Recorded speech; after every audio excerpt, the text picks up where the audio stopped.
Beti nik ibili izan naz ez aprapos, baina igual emonda bai Euskal Herrian, igual Gasteizen ikasten nazen bitartian, edo atzerrixan Quebecen hon itzanean euskara irakasten, orduan hildo horretan ibili izan naz eta trebatuta bai kontratu gustatzen jatala.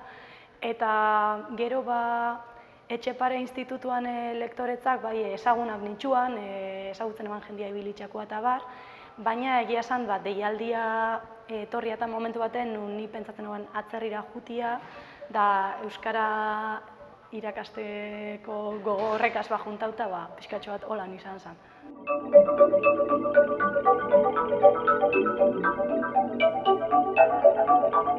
Ni Berlinen nao, Alemanian, eta Freie Unibertsitatean. Bertan badaude bi unibertsitate eta Freie Unibertsitatean, unibertsitate librean.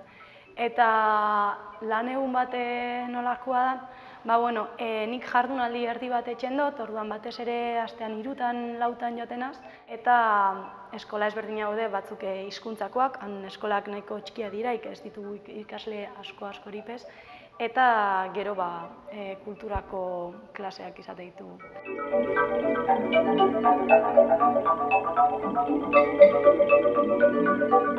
Bata da, badutena hizkuntza ikasi nahi dabe, familiak elako, euskaldun batekin bikotia, ero seme-alaba eduki dabe, edo familia eta bar, hori perfil hori, ez da familia ero, holako antzeko bat lagunak edo inoze oporretan etorri izan dianak. Gero beste batzuk badira hizkuntzalaritza perfil hori dakenak, eta euskerak dakan berezitasunagatik ergatiboa eta ergatibo horrengatik etortzen dira. Eta gero beste perfil bada beste hizkuntza gutxitotatik datorren jentia.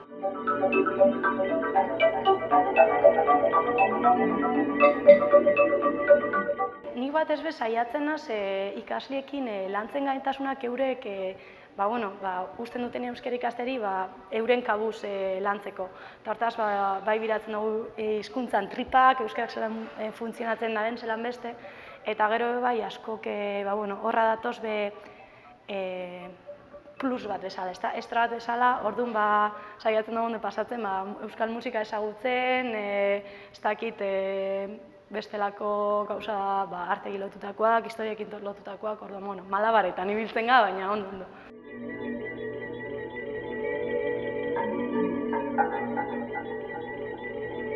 Ikasle ibiltzen dianekin, Berlinen bai euskal etxe bat dagolako, mintza laguna, hilabetean behin.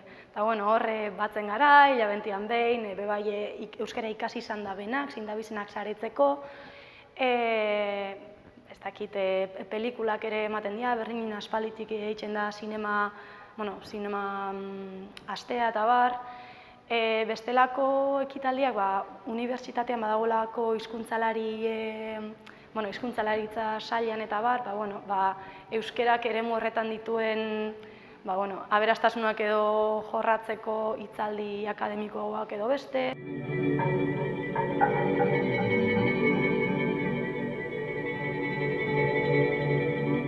Hasteko saiatzea topatzen beste alan ibilitxako beste jendeakin. Igual ez bakarrik leitore, baina irakasle ibili izan dianak atzerrixak euskaranak edo beste hizkuntza batzutan, da alan hartu emana importantian ikuste dut dela. Eta gero bai ondo ezagutzia nun egongo zaran.